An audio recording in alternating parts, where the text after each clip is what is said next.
Hi. Welcome everybody to Chi Talks. Thank you so much for showing up this evening. And if you're tuning in for the recording, we really appreciate you taking the time to watch.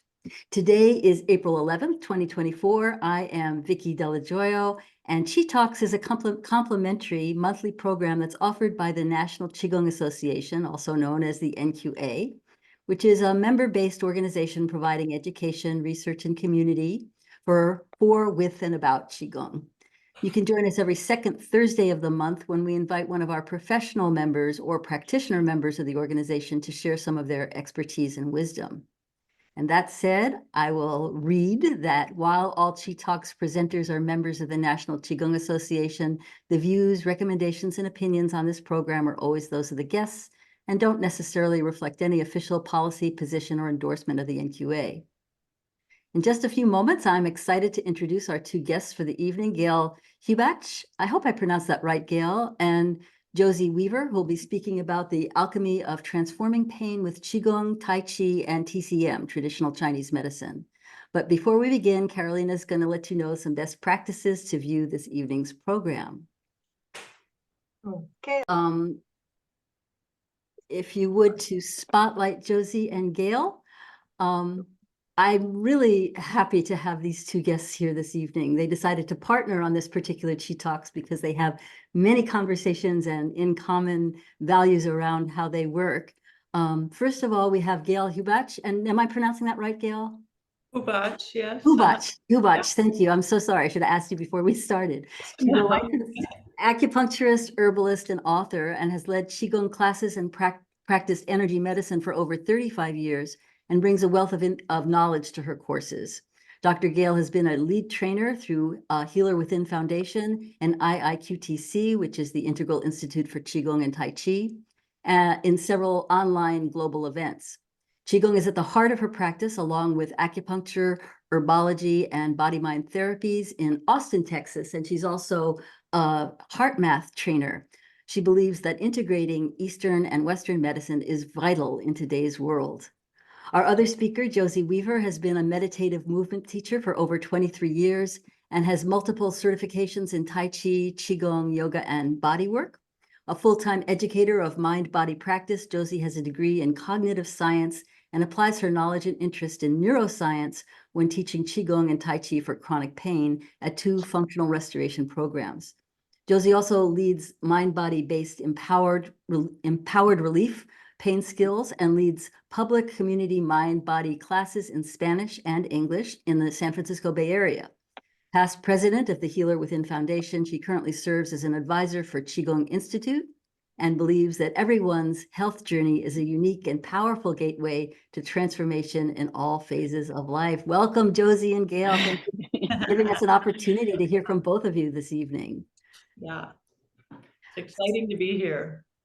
Thank you, Vicki. It's always wonderful to be here with the Qigong community. And I just want to say hello to everyone and just feeling the Qi. It's exciting to be here as well. I know it's this broad Qi field that just gets broader. It's so wonderful to have people from all over joining us this evening. So let's go ahead and dive in. Let's first of all, the two of you are drawn to talk about this together. Would you say just a little bit about your history together of why and how you came to this as a topic? Maybe each one of you could just say what your perspective is. Sure. Do you want to go first, Gail, or? No, I think you should go first since you kind of invited me. Right. So it was your idea. Yeah. So Gail and I know each other from training at the Institute of Integral Qigong and Tai Chi, the IIQTC, which has been training teachers, my goodness, for 20 plus years. And Gail and I also became trainers for that organization. So we have all this passion of, for material and for actually basing our practices, our teaching practice and our client practice on Qigong. So if we have that in common, that's just like the bedrock. And then we see each other a lot at events. And in fact, Gail and I have done trainings where we've been co-trainers. And so we've had this opportunity to talk about these things and about forms and about what is it that helps people stay well. And then what is it that helps when people are not well. You know, Mhm. what are we doing? What is some of the essence of what we're doing? And so this opportunity came to do this Chi Talk, and we said, Gail, you want to talk about pain? And we say, really? And, you know, most of my clients are coming to see, Absolutely. yeah, right, about pain. And so I Gail love was, this. you know, coming from that background of working one-on-one with people on their pain issues and trying to resolve their pain through acupuncture and, of course, Qigong as well. And then I am doing very similar work, but without the needles, at pain centers in the San Francisco Bay Area. Okay. Yeah, and oh, go ahead. But I'm coming from a Western perspective. So this, you know, just in the pain centers. So this is where Gail's traditional Chinese medicine (TCM) background really brings the sauce, the secret sauce, right? So I'll pass the chi ball over to you, Gail. Were you saying something, Vicky? No, I was just going to invite you, Gail, to say what your Oh, perspective is. yeah. Yeah. So it's just such a pleasure and honor to be here and share about this. And when Josie brought this idea to me, I thought, oh, this is so potent right now in today's world, because many people are experiencing pain on all different levels, emotional pain, you know, after kind of post-pandemic, where we're all sort of, you know, integrating and getting our lives readjusted and readjusting to how the world is now. It's different, and sometimes those things are triggers for old pain, or just being a little stressed or uncertain or whatever, and then people, you know, you might make a mistake and fall, or, you know, just get into a situation where suddenly now you have pain and you never had pain. And I don't know, it just seems like there's more, I don't want to use the word chaos, but that's what comes to mind. It's like there's just a lot more there's a lot more available to us, for one thing. And a lot more to deal with, I think, is what you're saying, right? That there's a lot more to deal with in terms of, you know, more to stimulating. deal with. And so it's calling on us as individuals and collectively to hone in our resilience. And to become resilient to many factors, and one big one is pain. Or we'll go into the ins and outs of that. But Well, anyway. let's go ahead and go into it right now. So let's start with there's different types of perspectives that come from Western medicine and TCM, and you're both really integrative in your approach, right? You're using modalities in a very integrative way, which I absolutely appreciate. So what would you say for each of you? How would you define pain from these two different perspectives, Western and TCM? Well, I'd like to initiate this, if you don't mind, Josie, because I think this is a really important perspective. From the Chinese medical perspective, pain is either stagnant qi or deficient qi. So we're always looking through the window of energetics. And the energetics, basically, it means how things work together, the energy it takes to make things functional, and to keep things alive. And so when the qi becomes stuck, then in a body, inflammation can arise, and then swelling and thoughts, you know, sometimes wrap around that. Or it might be depletion, and there's not enough energy to get to an area, and then it becomes weak or dehydrated or whatever, which then the pain receptors in the brain turn on.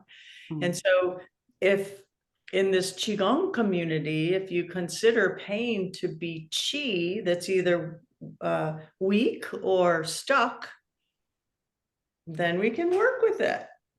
It's easier to work with. How about you, Josie? What's your take on this question? Oh, I love the question because it kind of invites this reinterpretation of what qi is. And, this is like to talk about qi to the Western mind, right? The Western mind needs to have, a useful metaphor, a useful type of um, framework, right? To think about that. So we love the energetics. We're doing Qigong. We know that.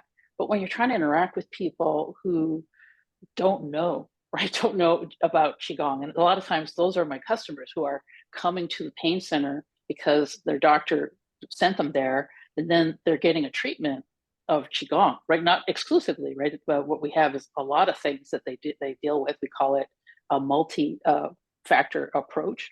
So this kind of speaks to what Qi is. So if we think about Qi as information, right? Just like, ooh, information that can be passed from system to system in the body, right? So we have the neurological system, your nerves, right? It's in our language. We say when people get on our nerves, well, that's a pain experience, right? So, but your pain, your nerves also communicate with your digestion, also communicate with your emotions, also communicate with all the systems in your body. So this is where we get really excited because now the West is catching on to that, right? So there's a definition of pain. I'm going to read it to you. I got it pinned right here on my monitor, right? So this is from the International Association for the Study of Pain. Listen to this. Pain is an unpleasant sensory and emotional experience associated with or resembling that associated with actual or potential tissue damage. Mm. So we got a lot of information there. We got, okay, somehow it's in the body, but it's also in the emotions and in the mind. So this is my take on this is like pain is a mind-body experience. It So is. this is where we have to talk about it. And then it becomes this doorway into resilience, but also maybe even into like the secret of life, That's what I start to think about it that way as well. So yeah, Gail. So Gail, you were talking about stagnant chi or chi that is weak. How does moving chi influence pain? I'm going to answer that, but I have to just comment. Yeah, please add on. And I just have to because I find it fascinating that that definition ends with tissue damage. That is such a Western point of view. Mhm. And I just wanted to point that out. So because a lot of pain does have tissue damage, but not all pain has tissue damage. So it's like from the West, we want it to be solid. We want it to be able to be studied and taken apart and and so it has to have substance. That's the tissue. Right. It has to kind of boil down. Exactly. Yeah, But it's many things, right? it, Many things. many things. And so Vicky, your question was about moving chi. Can you ask me again? Sure. How does moving chi influence pain? How does that Oh, work? yeah. Right. Yeah. So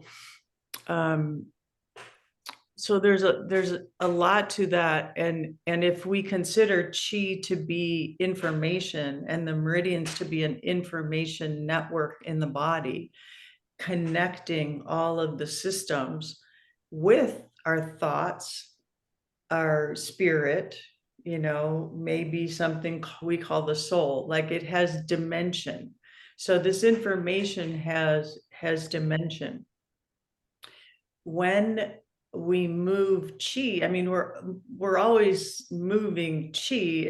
If chi is life force and we're alive, there's a development, there's a process where it's growing, it's changing.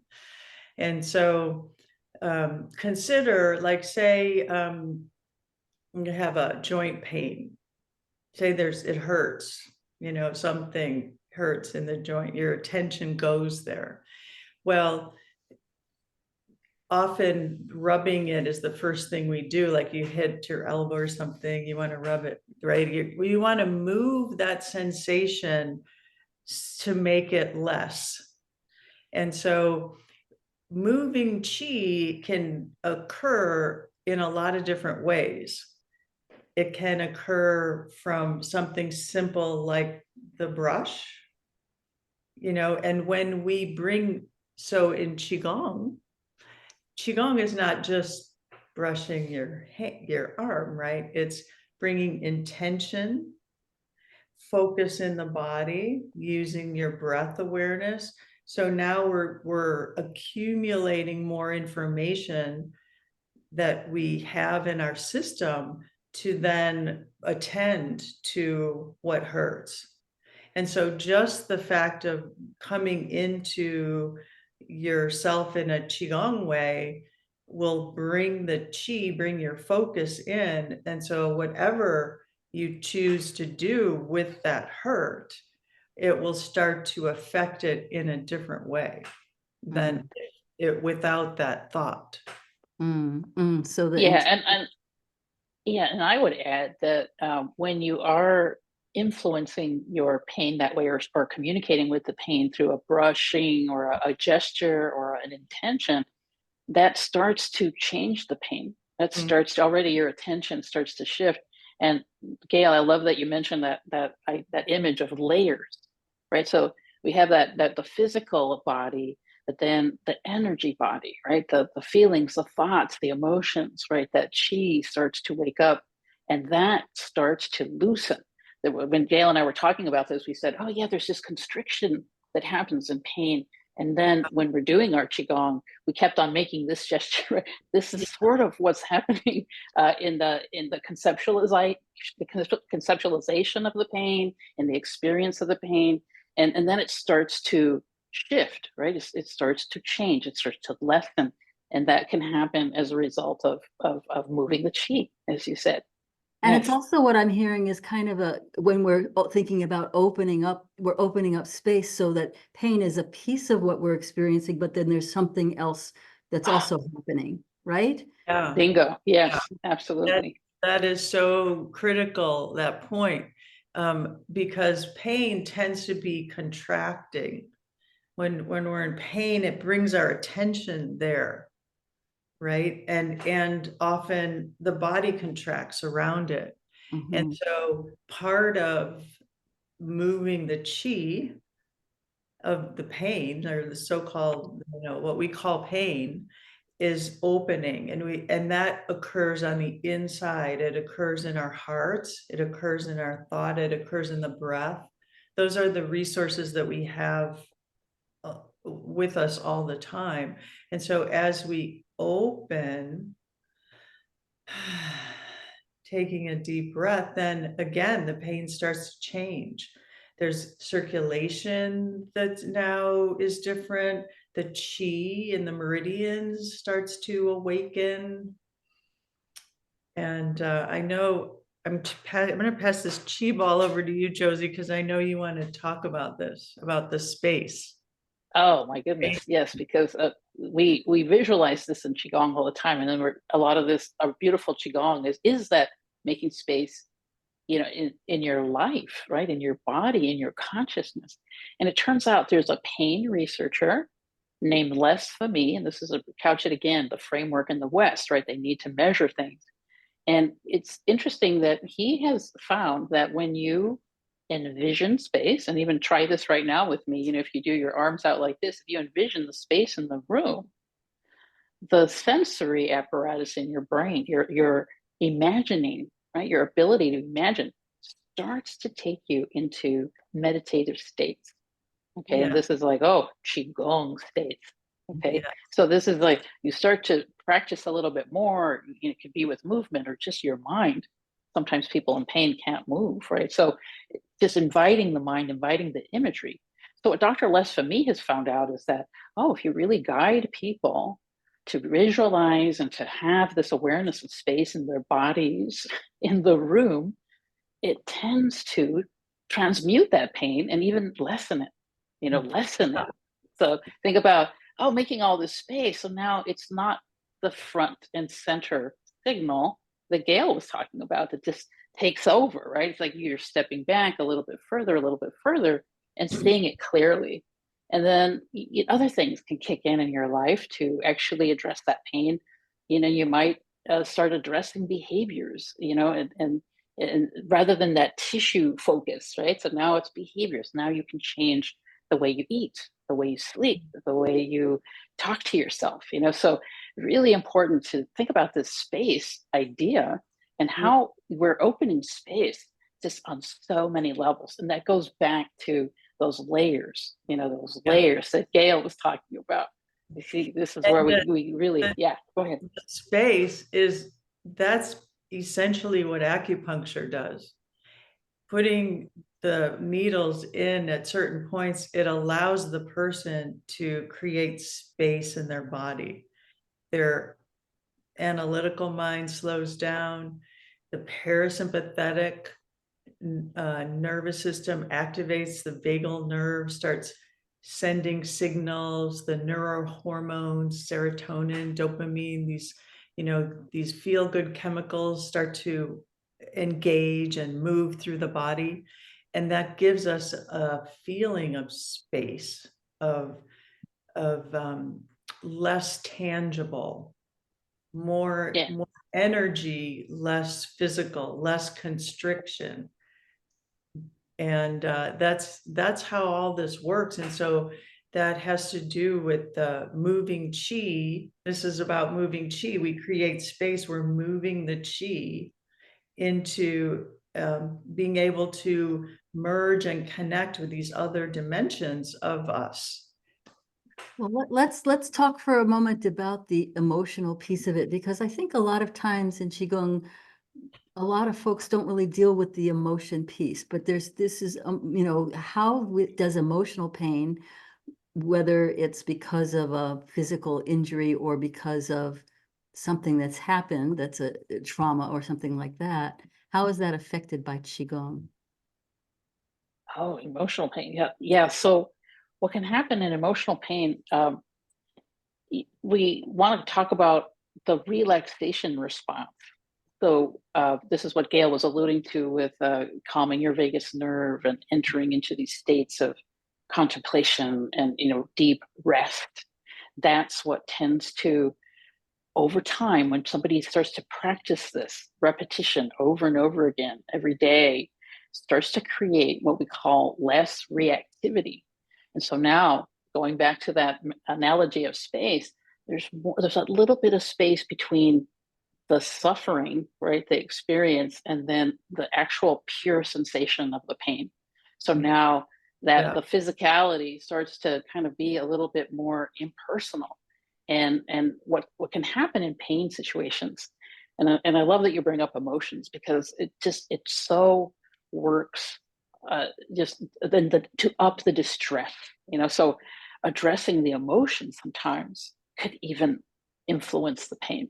So if there's a little bit of resolution in terms of finding somebody to talk to, for example, or changing the way you talk to yourself, there's actual studies about that.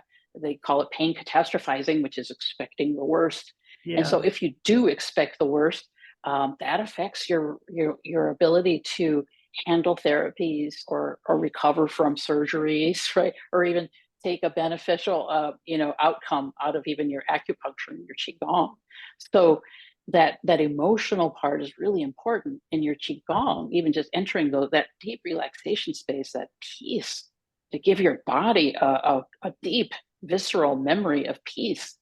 Oh, that could actually start to create that emotional space where you can just have a little bit of a sense of more what we call self-regulation. Oh, now you can have some compassion for yourself. And then, wow, now you can make some really good decisions around your pain, like pacing your activities, or, maybe Gail and I observed that sometimes some people have to leave their partners, right? Have you seen that, right, Gail? Where, some people leave their partners and change relationships and just leave their jobs or whatever. And then, wow, the pain resolves. So just paying attention to the Go on emotions. Yeah. vacation They go on vacation and then the pain's gone and they come back home and now suddenly the pain is back. Right. Right. Yeah, Yeah. this topic of emotions is very broad and deep, but it's really obviously relevant to this conversation because there's, like you were saying, Josie, the emotions around pain or what we think of ourselves in relation to pain, right, causes certain emotion. And as we know from Chinese medicine, in the 5 element system, it's a brilliant system to look at how the emotions influence different parts of the body and the pendulum that they can be like the spleen, for example, is affected by worry, overwork, but then feeling content, creating that spaciousness brings more peace in the body. And then that allows that whole meridian information network to revitalize, to come into form more efficiently, because that's also a function of that meridian in that organ system, is it brings it into the muscles and into the tissues. And so working with emotions, which is energy, as well as neural chemistry in our brain, but we can affect that energy by creating our feelings that help us feel good, that gives us not just space, but like this exuberance, like, oh, I can come back into life. And that's the whole science around heart math too, with studying the heart and bringing your attention on your heart and then creating a feeling of joy, of gratitude, of comfort, even if like the pain is really great, but if you're able to find a little piece of your attention where you can create that, bring it into the heart, and suddenly it starts to change, because that's how the body works. We have this innate intelligence within us that wants to heal. And so we're tapping into that, doing Qigong and these kind of meditative practices. Yeah, and I want to add that often what happens when people start practicing Qigong, start to open up to bigger perspectives, start to make that space, they start to create a sense of personal meaning around their pain experience. And, the pain experience could just be so destabilizing, so disorienting, so hard. It's just like a big patch of chaos in your life. And it's really hard to really unfold that and really take a look at it. And then finally, oh, personal meaning. Finally, that's that little bridge that gets you back to joy. And I mean, there's the director of one of the pain centers where I work. He's even said that. He's a psychologist, and he's really observing people and their pain and their emotional pain and their distress. And he said, when people really start to see what pain means, just it could be physically. What does it mean in their bodies and their brains and their nervous systems? But then, what does it mean in their relationships? What does it mean, in their life purpose? In their relationship to the their sense of the divine. Just all these things start to really inform what a pain experience could be. So now an injury could be reinterpreted. It starts to be like, oh, we're going to go back. What's that phrase, Gail? Go back from the children to the mother. You go back, Oh, and to the ancestry of the origin of where we came from. right. Yeah. It sounds like what you're speaking of is a perspective, like changing your perspective around the pain. Am I getting that right? Yes, absolutely. So if at first, we something hurts and we're like, oh, and we don't want it, the tendency is to push it away, right? But then if we shift that, if it doesn't go away, then shifting Right. perspective, okay, what is this pain telling me? What does my body want me to know? Like using it as a way to inform us of what needs to shift, because clearly something isn't working, or, the pain wouldn't have emerged. So, Yeah, one of my mentors, who trained me in empowered relief, she Beth Darnell from Stanford University, she says the pain is your harm alarm. mm, So you think about it like you hear that harm alarm. That just sounds like it's telling you something about life. It's telling you something perhaps that's truthful, that's worth investigating. So it starts to be connected to the truth. Oh, right. So your search for that, your search for the truth and getting to the bottom of things, or as Dr. Roger Yanka likes to say, to really investigate the nature of nature. It's just, and that's qigong. That's qigong, isn't it? Right. yeah, yeah. There's so many things that I want to ask about what you've just said, both of you. This is such a rich conversation, but I want to be able to open it to Q&A. I think, Gail, I stepped on your tongue. You might have something else you just wanted to add, so please go ahead. Oh, no, go ahead. I'm good. Okay, so because there's just, like I said, I have a lot more questions, but I also expect that there may be people here who also do. And so if you do, please raise your hand the way Carolina said, so that we can see you and call on you. But in the meantime, I'd like to know if, for people who want to connect with you and know more about what each of you does, let's start with you, Gail. I know that you authored a book, Fabric of the Soul, 8 Extraordinary Vessels, and that you also offer one-on-one coaching in heart math and in Qigong. So tell us a little bit more about what that is, how people can connect with you and learn a little more. Really sending me an email is the best way. I think that will be available somewhere, right, in the chat or something. I think, Yeah. yes. Oh, yeah, there it is. Yeah, just send me use my Gmail account. My website is blueheroncenter.com. That email is, I don't know, messed up for some reason. I haven't figured it out yet, but my Gmail works. And I do online coaching with these different, I've been in my field for, gosh, almost 40 years. So I've accumulated some tools in my tool chest, and I like to bridge them. I like to bridge the heart math with Qigong, and the traditional Chinese medicine with Western psychoanalytical, concepts. And it's just such an interesting time where we can actually bring in the science behind the ancient wisdom traditions. I've also studied yoga, and I'm certified to teach yoga, although I don't really do that. But sometimes I'll do Chi yoga, bringing Qigong and yoga together. And I love that, because even those two traditions have a lot they have a lot of compatibility, but some really specific differences.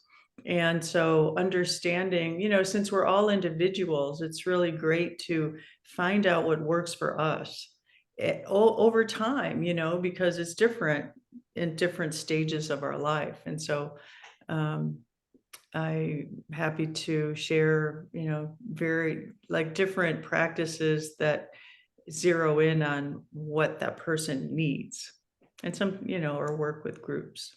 Beautiful. And Josie, I know that you've got a self-care checklist and an audio file of affirmations. How can people get that? And just tell us a little bit about what those things are that they can connect with you and learn more from you. Thank you, Vicki. Yes, and I in working with pain students and pain clients at the couple pain centers for gosh, it's going to be like 10 years now. I really observe people and our desire to really be aware and sensitive about language. And that's like a thing right now these days. And so how you speak to yourself, what your self-talk is, get the encouragements that you need to hear on a daily basis.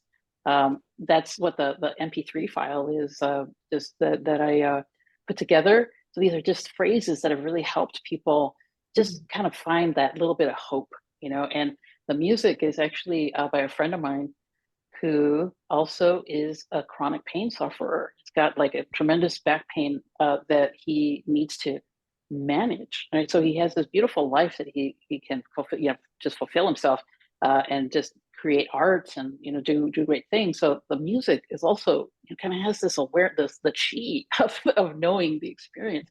And then there's a one-page PDF that just has some recommendations or just little reminders about self-care. And if you join my mailing list, you can have access to my weekly blog. And I often blog about pain and Qigong and I just all think you these just wrote a things. blog today about pain, right? Yes, I did. Yeah. Yes. Yeah. Anticipating. But Great. yes, I'd Well, love to chat about more about that. wonderful. So folks, take advantage of these two wise women and connect with them. So do we have any questions yet? Let's see, raise your hand if you have a question or a comment, maybe something about how you work with pain and or what your experience is with it, whether it's as a practitioner or as somebody who's experienced it. But while we're waiting to see if there are any questions, I'll just ask, maybe we could talk a little bit about what each of you do, because I have a sense that, there's an overlap and there's difference, but, what are some of the treatments for pain? And we've touched in it, right? But we've sort of talked about it philosophically, but what are some of the things that you like to teach or use with your patients and clients? Let's start with you, Gail. Well, I've been practicing acupuncture for a long time, and most people call me because they have pain. Mm, It's pretty common. mm, And so acupuncture is very effective most of the time to help resolve pain.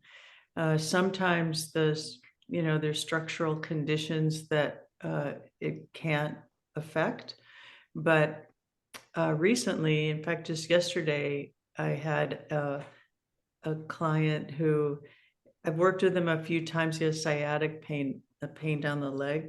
mm. And that's usually pretty easy to help resolve. But it wasn't working after a few sessions. And so I suggested he might want to get an x-ray because I thought there might be a disc or something involved.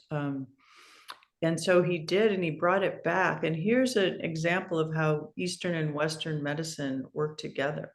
Like, he's been having this situation of pain in his back for many, many months, I think a couple of years. And a lot of things were helping, but short time. Well, he brought the x-ray so I could see exactly what was going on with the spine, which allowed me to focus in my treatments more. And then the next day he said, I haven't felt like this in months. The pain is now gone. Well, I don't know if it's going to stay away, but it was so helpful for me to see, like, use the image from Western medicine to be more exact. And so I think this is true for, in a lot of ways, if people are on, they've had different therapies, and it's a time where we are able to come together and use what's best for the person. It's exciting. So I do that a lot. My practice is limited now. I'm kind of moving toward the end of that career. I just work 3 days a week in clinic, but I also do Qigong classes. I have a Qigong Tai Chi class weekly, and doing events like this, as well as the rest of my life, which is busy. So Josie, I'm going to ask you in a minute, but we Sure. have a lot of questions coming in, so I'm going to go ahead and Dennis, hi, good to see you. Hey. Hello. Hi, everybody. Dennis, how are you? Yeah, Dennis Faruqi. Yay. I'm a fan. A long time. It's so wonderful to see my favorite Chi angels all together on the same screen. I do have a question for Gail. I intuitively, or thinking about it, it seems to be much easier to relate, like pain and energy and dissipating stagnation or blockages or accumulation. But then I've always been wondering about how the emotions are connected to the organs, and maybe some insight into that. Maybe off the top of my head might be if a person is really angry, and then you take it to look at the liver, and the liver is inflamed, that may be a connection, but is there something deeper in TCM that sort of explains the connection of the different emotions connected to the different organs? Well, the 5-element model, I think, is the most clear formula in traditional Chinese medicine to explain the emotions, and within each of those elements, we have the meridian pair. So you mentioned livers. Liver is the yin, gallbladder is considered the yang aspect, right, of the wood element. And there's a certain emotional spectrum, which emotions like color, they have a certain vibrational frequency. And this frequency can have a spectrum. And so anger is one part of that spectrum. If it gets a little bit more involved, then rage becomes, that the feeling or the emotion that this organ system is affected by. If you move into a different part of the spectrum, then you have flexibility and openness, these other terms that we bring to the wood element. So it's like, what part of that spectrum is the emotion on?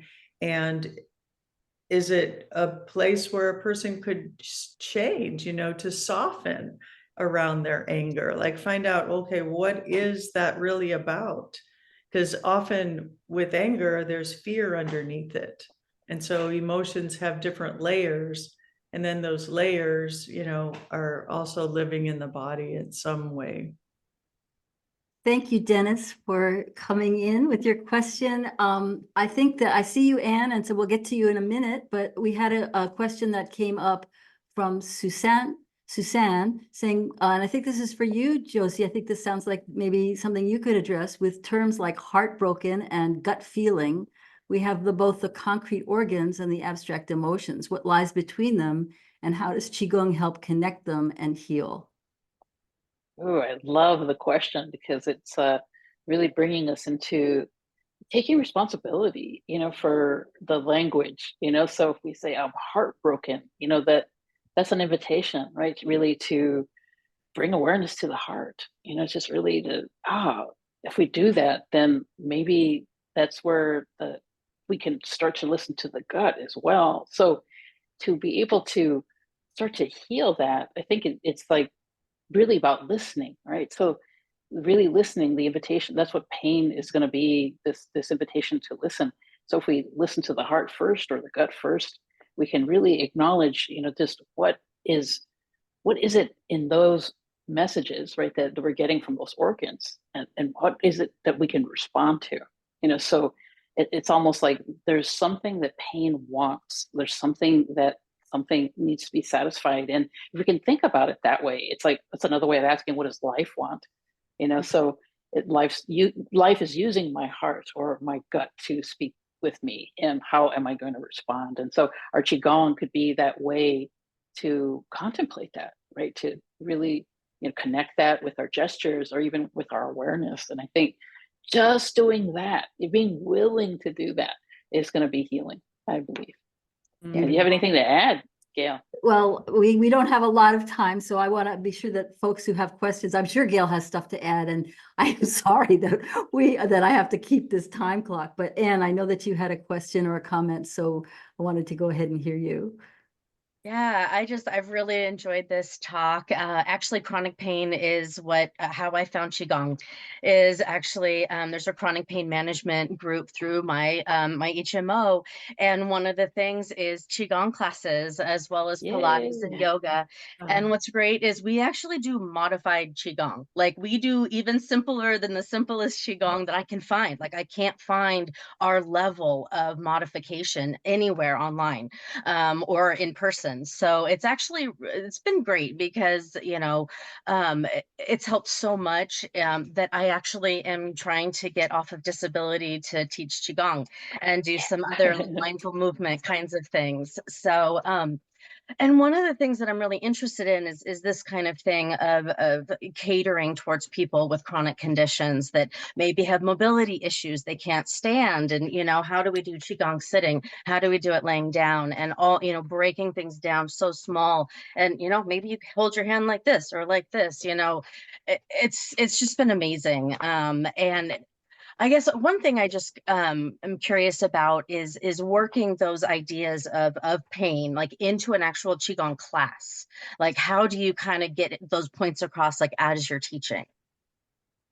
Yeah, that's something that I've contemplated a lot, and I appreciate the story in your background, and just one of the guiding principles that I've used is how little can you give them.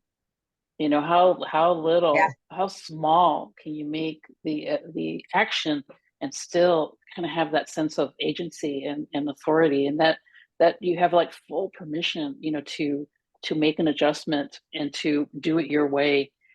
But there's a tremendous benefit to that, right? So there's that attentional benefit, that's great practice, but then you have the circulation that's going into the muscles and the tissues that's going to help heal, right? But also keep that body part, that part of that body strong, as yeah, well. So absolutely, you start with really small, and then make offerings, to make it a little bigger.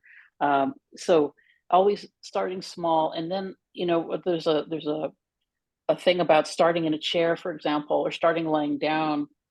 Yes, and then seeing if it's okay to stand up, right? Seeing if it's okay, so just kind of being interested in that, in the action, and that just becomes the practice itself. And now you can take that into life. You're getting up out of a chair, you're adjusting posture in the bed or whatever, and it just, oh, it's a lot of qigong. So yeah, it's a beautiful way to practice, but thinking about it as in terms of how little can you give them, but then the yeah, question for qigong is, what is the essence of that movement? What is the essence of that practice? What is the essence of that energy? And that's where the 5 element theories really comes in handy, right? It's like, oh, that's flexibility. Oh, okay. So, let's think about that, and go in stages, go slowly. There's something that I teach at the pain centers, right? Is pacing. Can you pace yeah, yourself? yeah, Right? Pacing yourself, right? yeah, And Gail, did you have something you wanted to add?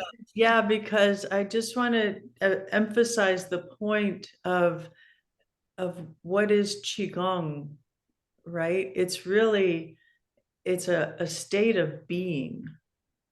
yeah, We do these movements and we have these beautiful forms, but it's really about accessing that state of being your chi. And yeah, so that doesn't require movement. It requires an honest focus of attention on ourselves and in the present moment. And so I think I just wanted to emphasize that, like, that's always the place to begin. And we yeah, think Yeah. it's easy to think, oh, it's the movement and I want to perfect, like people are always asking me, oh, I'm doing it wrong, well, there's nothing about wrong here. It's all about just like finding that connection, and how do you experience that connection, and then maybe moving from that, maybe it's a spontaneous qigong. Yeah. yeah. Talk about, like, yeah, wonderful. Thank One you, of the Gail. things that we do in class is like if we're doing a cleanse, we do like a baby cleanse and then a medium and then large. And so you can kind of Nice. find where you feel good. So yeah, that's great. Thank you so much. Gorgeous. Gorgeous. So we have several other questions that have come in. I want to talk a little bit about the National Qigong Association. So if you could just have some quick questions and a quick answer is I don't know if that's even possible because you both are so rich, right? You're like fountains of We'll information. try. I don't want to We'll step on anybody's tongue. try. But we had Wendy Hammerstrom asked, how does Tai Chi help with pain that is different from Qigong? Do you create it? Do you have a sense of it being different in terms Yes. of work? Yes. Okay. So it's really important that once you get people comfortable with a form, you know, and this is like we're talking about like more high function, right? So people can actually stand for longer periods and so forth. But the group experience so important. That is like that just coordinating your movements and with somebody else, paying attention to another, trying to stay together. It starts to really open up. We're going to that open space again. Yeah.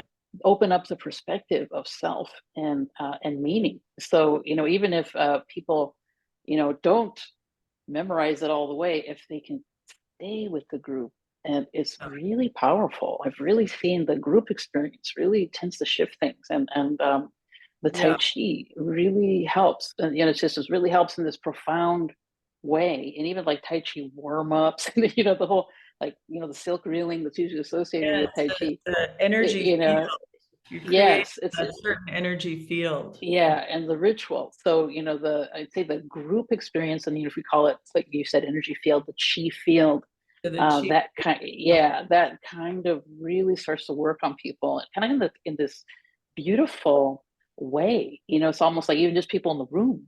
You know, you don't even have to be doing Tai Chi, just be around, you know, the group Yeah, experience. That's Yeah. true. that's why animals are so drawn to Yes. Qigong.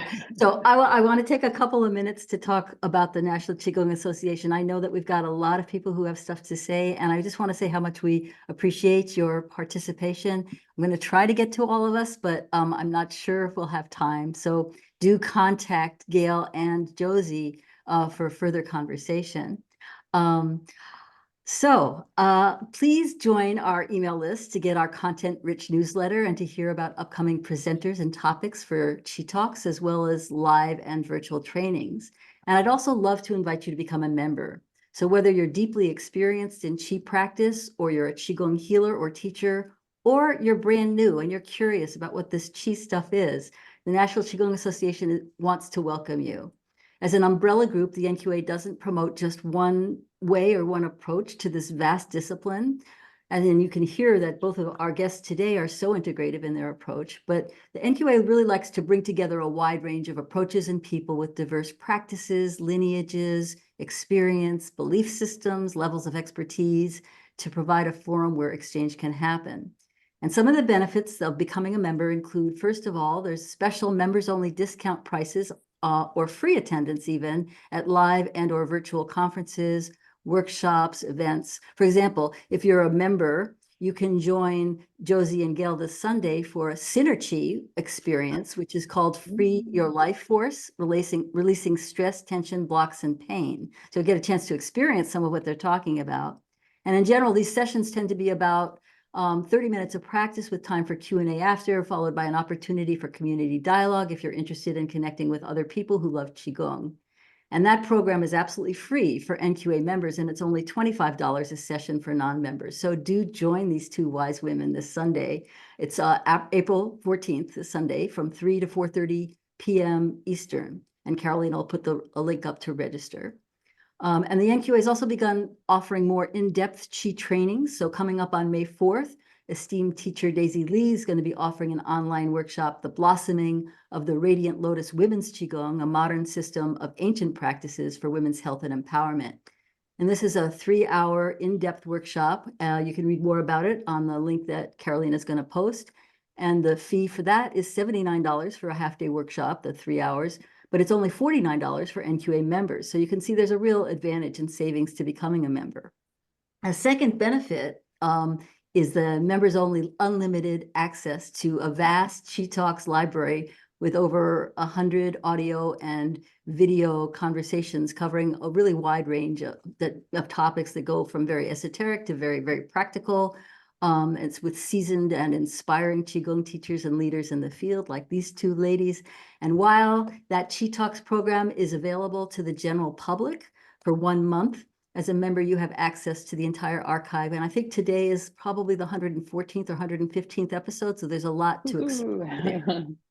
So for those of you who are Qigong teachers or professional healers or practitioners, another member benefit that's just specifically for you is that you are eligible to become a guest on Chi Talks and subsequently on Synergy, which is the follow-up to Chi Talks. And this is the one way that the NQA can support you to bring your specific and terrific perspective, your experience, your wisdom to a wider community. And that's also, you can build your list for your business, you can expand your reach, you can inspire others, and you can spread the Qi. So again, in order to be a guest on Chi Talks and Synergy, you do need to be a professional or practitioner level member. And last but never least is the final benefit I always want to mention for joining the NQA. And there's other benefits, you can look it up on the site, but the main thing I think that I want to say is you're connecting with an awesome community of people who share the joy and the values that Qigong practice brings.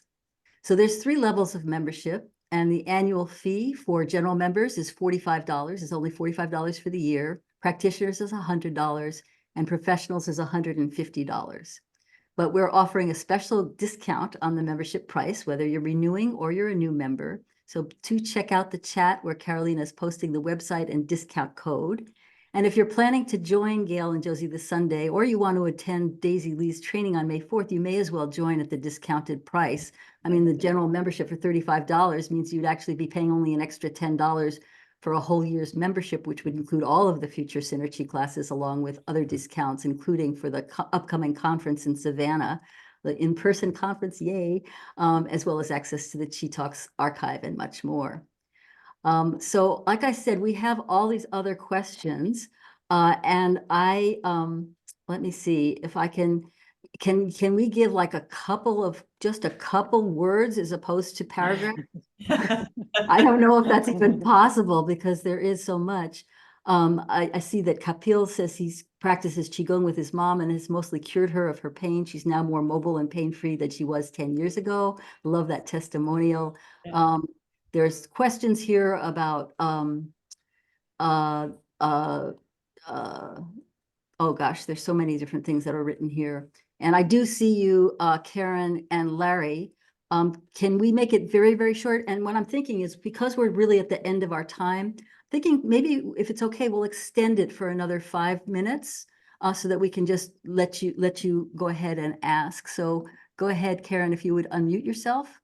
And do you have something brief that you can say?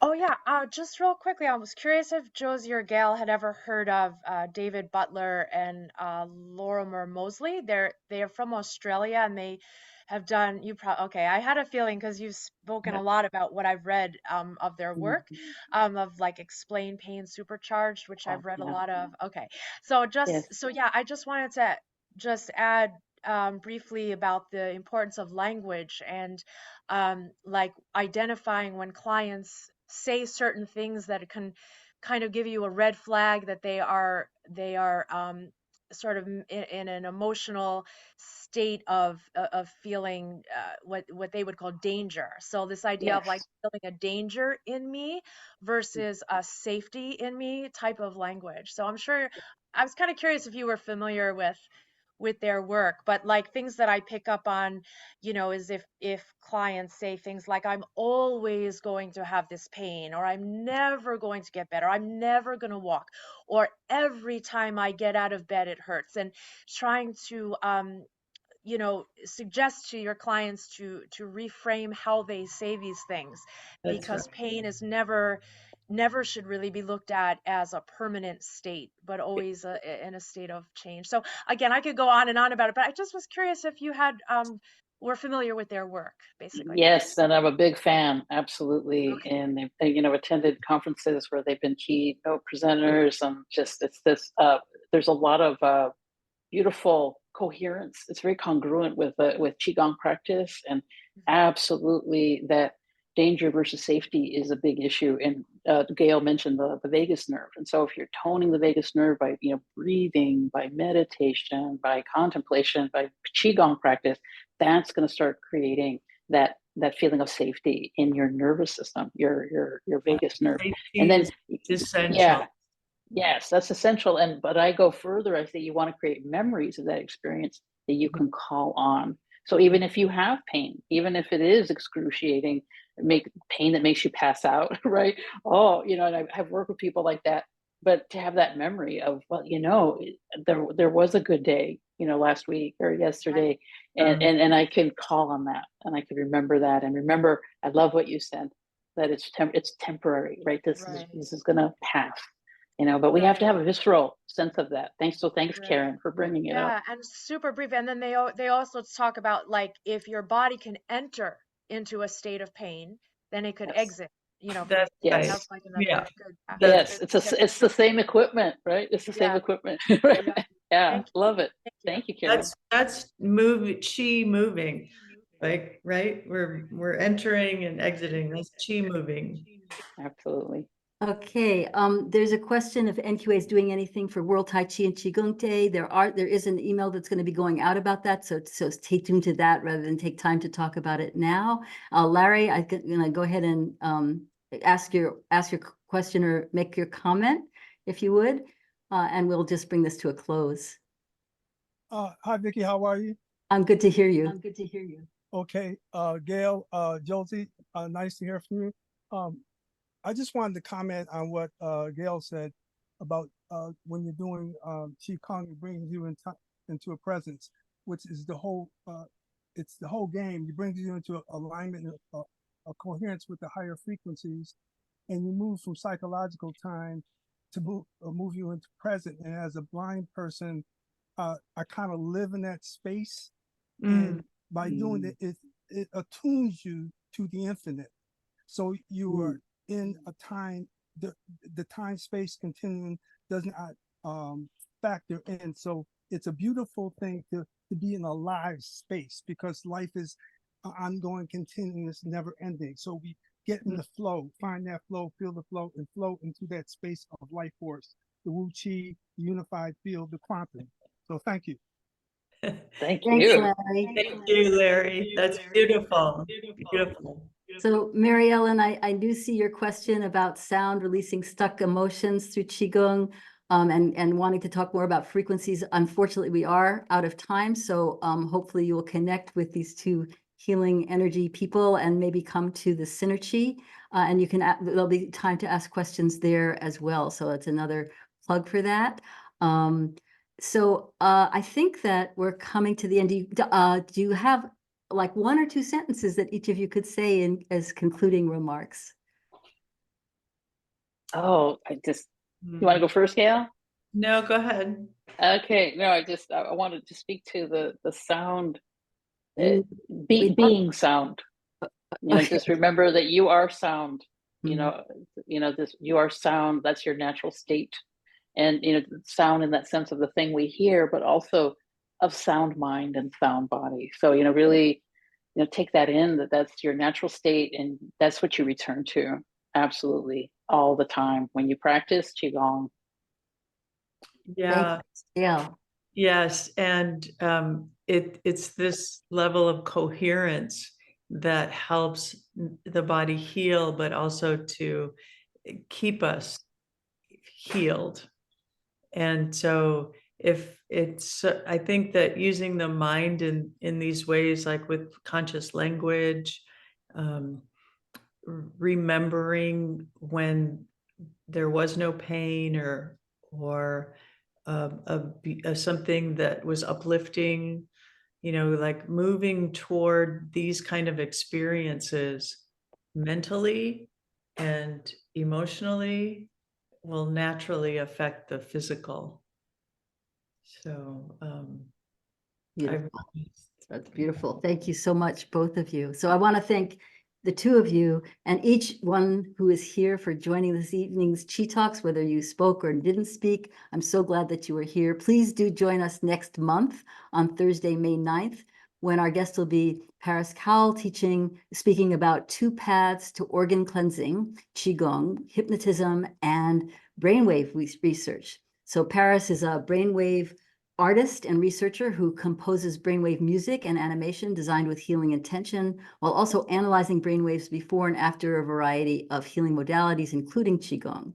an invited speaker to France, Australia, and the UK. Paris is currently a board member for the National Qigong Association. She received a Master of Fine Arts degree at the School of the Art Institute of Chicago, where she began her intensive study of Tai Chi Yang style and push hands.